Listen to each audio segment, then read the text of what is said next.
She thought the email would change her life, and it did, just not in the way she imagined. When Alicia Kowalska opened her laptop on that gray February morning in Warsaw, she had no idea that the opportunity glowing on her screen would become the doorway to her own disappearance. The subject line read, "Exclusive Milan Fashion Week invitation. Your portfolio has been selected." She read it 3 times, her heart accelerating with each word. She had been waiting for this moment since she was 16, since the day a scout approached her outside a cafe and told her she had the bone structure of a classic European model. Now, at 23, after years of catalog shoots and regional campaigns, Milan was finally calling her name. But the fashion show didn't exist, and the man who wrote that email wasn't a designer. He was something far more dangerous. This is the story of how a dream became a cage, and how one young woman's ambition led her into the hands of a man who collected beautiful things the way others collect art, except his collection was alive. And it wasn't meant to leave. Alicia had always been told she was striking, tall and angular, with pale skin that seemed almost translucent in certain light, and eyes the color of winter moss. Her cheekbones carved shadows across her face in photographs, giving her an otherworldly quality that agencies loved. She wasn't traditionally pretty in the way magazine covers demanded, but she had something better: presence. The camera loved her because she knew how to disappear into a character, to become whatever the photographer needed. She had grown up in a small apartment in Warsaw with her mother, a seamstress who worked long hours to keep them afloat after Alicia's father left when she was 9. Her mother had always encouraged her daughter's modeling, seeing it as a way out of the cycle of barely getting by. Alicia remembered the pride in her mother's eyes when she booked her first major campaign for a Polish cosmetics brand. That pride fueled her. She wanted to make her mother's sacrifices worth something. She wanted to prove that beauty could be currency, that it could buy freedom. Her days had fallen into a rhythm. Morning runs along the Vistula River, her breath forming clouds in the cold air. Afternoons spent at the gym or in dance classes to maintain the precise physique the industry demanded. Evenings scrolling through casting calls, updating her portfolio, responding to agencies. Her apartment was small but carefully maintained. Postcards of fashion capitals covered one wall: Paris, London, New York, Milan. She had circled Milan in red marker. It felt reachable, European, sophisticated. Her best friend Kasia often teased her about the postcards.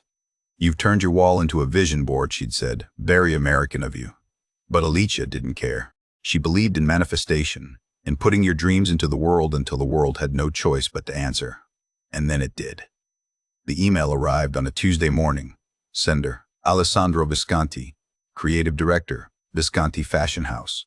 The name meant nothing to her immediately, but a quick search revealed a glossy website featuring haute couture designs, a flagship store in Milan, and photographs of elegant runway shows in historic Italian villas. The website looked professional, expensive, real. The email was written in English with just enough formality to feel authentic. It explained that Alessandro had seen her portfolio on a modeling database and was impressed by her unique aesthetic. He was curating a small, exclusive fashion show during Milan Fashion Week for a private collection inspired by Renaissance portraiture. He wanted models who embodied classical European beauty, women who could wear his designs like living art. The show would be held at his family's estate outside Milan, attended by buyers, photographers, and fashion journalists. He offered travel, accommodation, and a fee of €3,000 for 3 days of work. At the bottom of the email was his personal mobile number and an invitation to call him directly to discuss details. Alicia's hands trembled as she read it. €3,000 was more than she made in 2 months. Milan Fashion Week was the gateway to everything she wanted. She called Kasia immediately, reading the email aloud while pacing her apartment. "This is it," she said. "This is actually it." Kasia was happy for her but cautious. "Have you verified this guy?" "The company." Alicia showed her the website, the Instagram account with thousands of followers, the photographs of previous collections. Everything looked legitimate. "Besides," Alicia said, "he's a count. Italian aristocracy. These families have been in fashion for generations." She called Alessandro that evening. His voice was warm, cultured, with a thick Italian accent that made everything sound romantic. He told her about his vision for the collection, how he'd been searching for the right faces to embody his aesthetic. "You have something rare," he said, "a face that belongs to another century. The camera sees it, but I see it even more clearly." He asked about her experience, her aspirations, her life. The conversation lasted nearly an hour. He was charming without being invasive, complimentary without being creepy. He told her about the villa where the show would be held, a 16th century estate that had been in his family for 400 years. He described the grounds, the frescoed ceilings, the gardens that overlooked the Italian countryside. "You will feel like you've stepped into a painting," he said. By the end of the call, Alicia felt certain this was real. She had dealt with enough photographers and agents to recognize professionalism.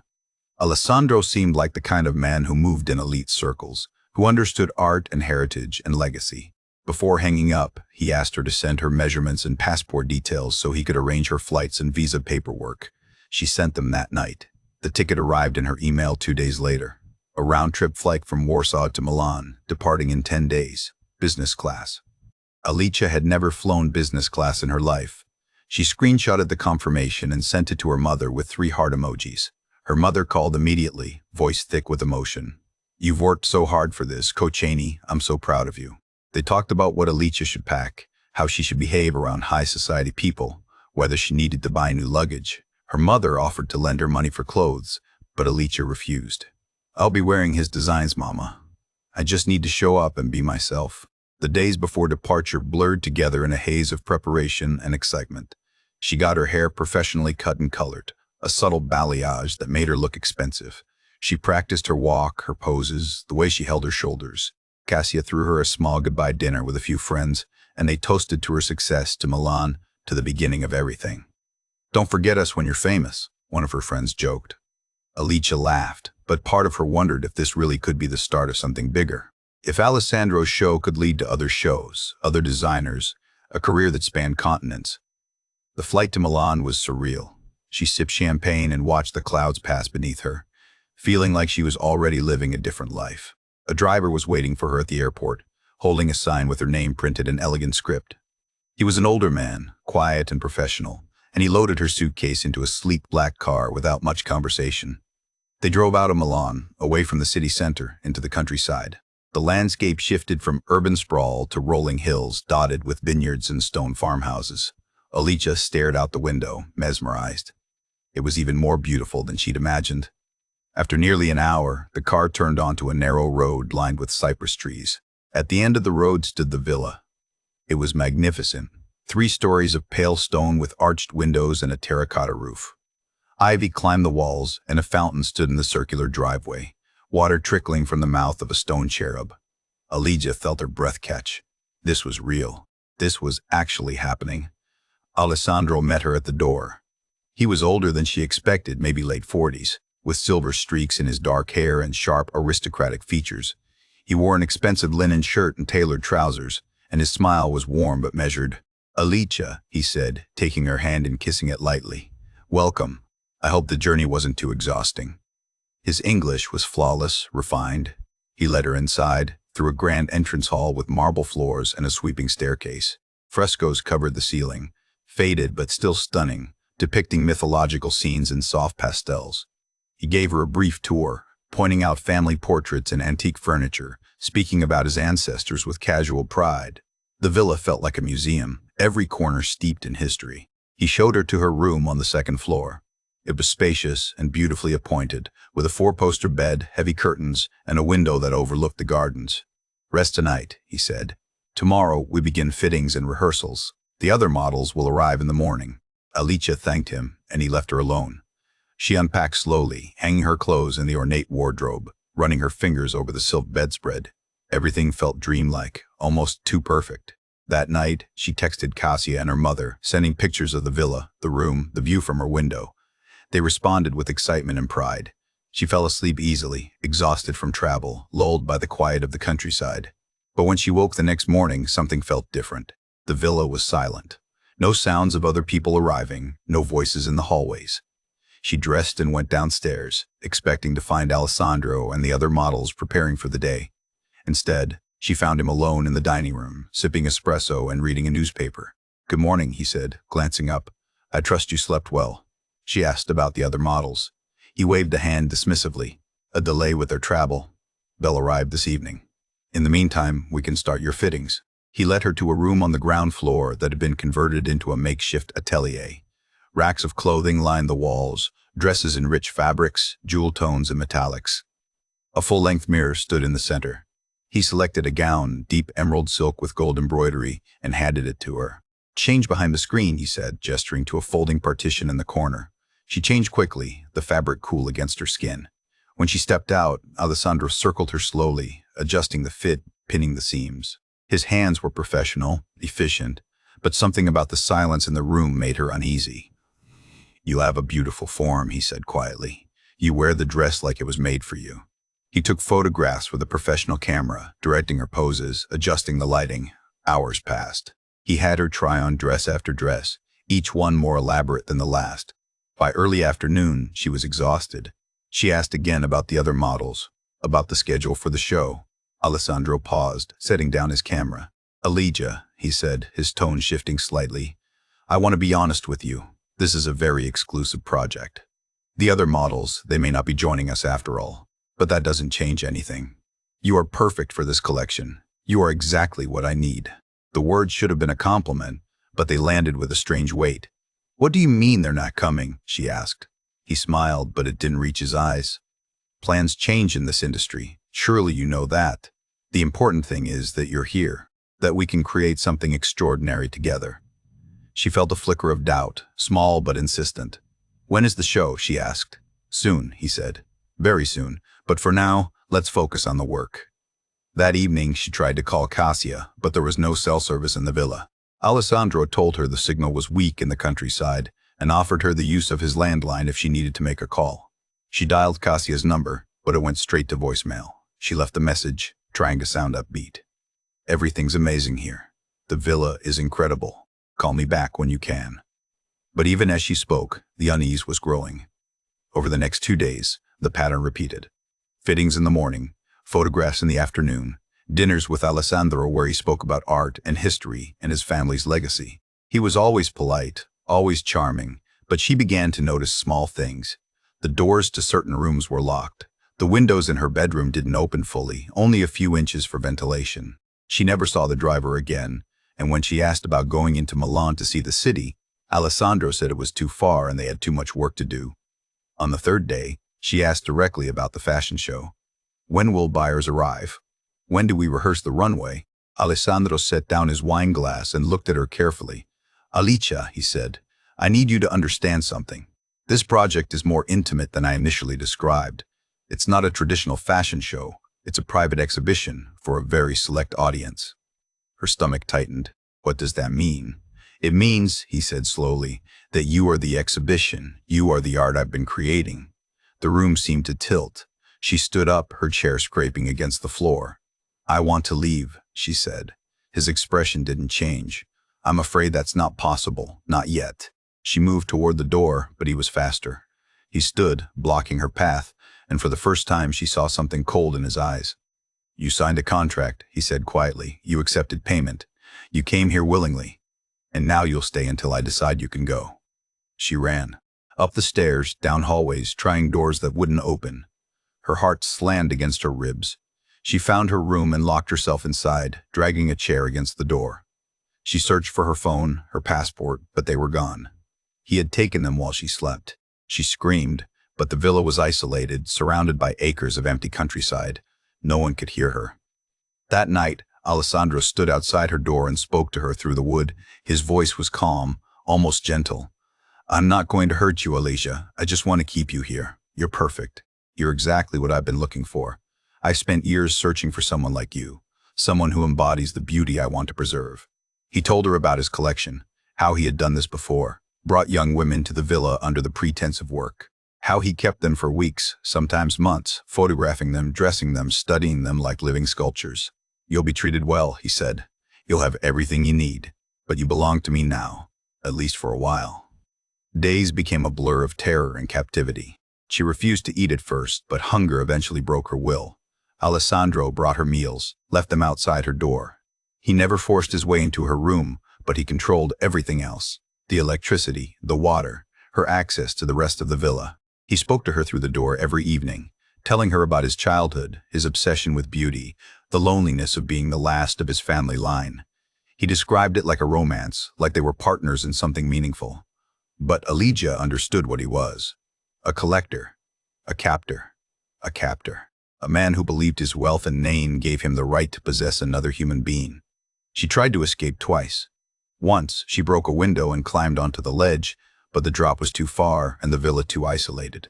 The second time, she found an unlocked door and ran into the gardens, but he caught her before she reached the gates. He didn't hurt her, but he locked her in a windowless storage room for 2 days as punishment. When he finally let her out, she was too weak and terrified to try again. Time lost meaning. She didn't know if she'd been there for 2 weeks or a month. Alessandro continued his rituals, photographing her, dressing her in his designs, speaking to her like they were collaborators. He showed her the photographs he'd taken, arranged in albums. She looked like a ghost in them, pale and hollow-eyed. "You're my masterpiece," he whispered once, his fingers tracing the edge of a photograph. But even predators make mistakes. Alessandro had become comfortable, confident in his control. He began leaving her door unlocked during the day, trusting that she was too broken to run. One afternoon, while he was in the gardens, Alicia found his office. The door was ajar. Inside, she found her phone and passport in a desk drawer. Her hands shook as she turned on the phone. The battery was nearly dead, but there was just enough charge. She dialed the emergency number, her voice barely a whisper when the operator answered. "Please," she said. "I've been taken. I'm at a villa outside Milan. I don't know the exact address, but it's owned by a man named Alessandro Visconti. Please, he's keeping me here." The operator kept her on the line, tracing the call. Alicia hid the phone in her clothing and returned to her room, terrified he would discover what she'd done.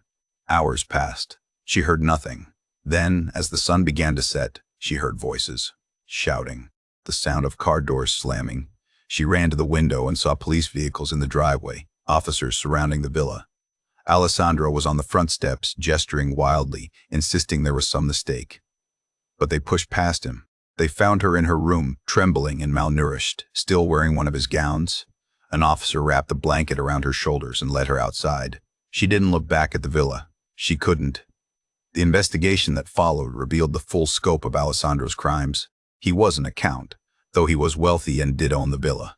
He had used the fashion industry as a hunting ground for years, targeting young models from smaller markets, women who were hungry for opportunity and unlikely to be immediately missed.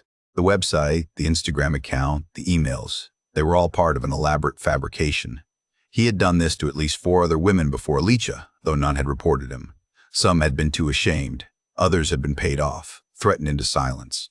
Alicia returned to Warsaw, but the city felt foreign now. She moved back in with her mother, who held her every night while she cried. Kasia visited daily, bringing food, sitting with her in silence when words felt impossible. The trial took months. Alessandro's lawyers tried to paint her as a willing participant, someone who had entered into an arrangement and then changed her mind.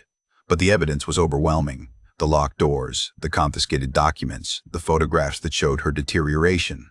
Other victims came forward, their stories hauntingly similar. The court sentenced him to 12 years in prison. It felt like both too much and not enough. Alicia stopped modeling. She couldn't bear the thought of being looked at, evaluated, commodified. She enrolled in university to study psychology, wanting to understand the minds of men like Alessandro, wanting to help others who had been trapped by predators disguised as opportunities. She gave one interview, months after the trial, to a Polish journalist. "People asked me how I didn't see the signs," she said. "But the truth is, he was extraordinarily good at what he did. He understood how to exploit hope.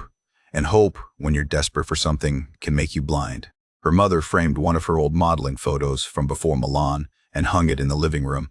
Alicia asked her to take it down. "I don't want to remember that version of myself," she said. But her mother shook her head. "That version of yourself was brave and ambitious and beautiful. He didn't take that away from you. He tried, but he didn't succeed." Slowly, painfully, Alicia rebuilt herself. She learned that survival wasn't the same as healing, that she would carry this with her forever, but that didn't mean it would define her. She started a support group for trafficking survivors, women who had been lured by false promises and held against their will. She found purpose in their shared stories, in the collective refusal to remain silent. On the anniversary of her escape, she wrote a letter to herself, not to the girl who had opened that email in Warsaw, but to the woman she was now. "You were not naive," she wrote. "You were human. You wanted something, and there's no shame in that. What happened to you was not your fault. It was his. And every day you choose to wake up and keep going is an act of defiance against everything he tried to make you believe about yourself." She never went back to Italy. She couldn't. But sometimes, late at night, she thought about the villa, about the frescoed ceilings and the fountain in the driveway, about how something so beautiful on the surface could conceal such darkness beneath. She thought about the other girls, the ones who came before her, the ones who might have come after if she hadn't found that phone. And she reminded herself that her voice, trembling and terrified as it was that day, had been enough to break the cage. Cassia once asked her if she regretted pursuing modeling, if she wished she'd chosen a different path. Alicia thought about it for a long time. No, she finally said, because everything that happened taught me something essential, that the world is full of people who see others as objects, and that the only way to fight that is to refuse to be anything less than fully human, messy and flawed and loud and alive. Alessandro sent her letters from prison. She never opened them. She had her mother burn them in the kitchen sink, watching the paper curl and blacken. She didn't need his apologies or explanations. She didn't need closure from him. She had found it herself, in the slow, painful work of reclaiming her life, her body, her sense of safety in the world. The fashion industry, for its part, barely acknowledged the scandal. A few articles appeared in Italian newspapers, but the story never gained international traction. Alicia understood why. The industry thrived on beauty and aspiration, and stories like hers complicated that narrative. They reminded people that behind every glossy photograph was a human being, vulnerable and real. She didn't fight for recognition. She fought for herself, and for the women in her support group, and for every young girl who still dreamed of runways and magazine covers. She wanted them to dream, but she also wanted them to be careful, to ask questions, to trust their instincts when something felt wrong. Years later, she received an email from one of Alessandro's other victims, a woman who had never come forward during the trial. "I saw an article about your support group," the email read. "I've been carrying this shame for 5 years. I thought I was the only one. Thank you for speaking. Thank you for making it possible for the rest of us to stop hiding." Alicia read the email 3 times, tears streaming down her face. And she understood, finally, why she had survived, not just to save herself, but to light the way for others still trapped in the dark. The last time she spoke publicly about Alessandro, she was asked what she would say to him if she could. She didn't hesitate. "I would tell him that he failed. He wanted to turn me into art, something beautiful and frozen and silent. But I'm alive, I'm loud, I'm messy and angry and healing. And every day I exist in the world, fully human, is proof that he never owned me, not really, not in the ways that matter." The journalist asked if she believed in forgiveness. Alicia smiled, a sad, knowing smile. "I believe in moving forward," she said, "and sometimes that means leaving people behind in the wreckage they created." She still had the postcards on her wall, the ones of Paris and London and New York. Milan was gone, torn down and thrown away, but the others remained, reminders not of what she lost, but of what she still wanted to see and do and become. Because the dream itself wasn't the problem. The dream was never the problem. It was the men who learned to weaponize it, who understood that hunger and hope could be twisted into chains. And the final truth, the one Alicia carried with her every single day, was this. She had walked into that villa as a girl chasing a fantasy. But she had walked out of it as a woman who knew exactly how strong she was. And no one, not Alessandro, not the industry, not the world, could ever take that knowledge away from her. The fashion show that was supposed to change her life did exactly that, just not in the way anyone expected. Because sometimes the story we think we're living isn't the story at all. Sometimes it's just the beginning of a much longer, much harder, much more important one. And sometimes the only way out is through the very thing that tried to break you.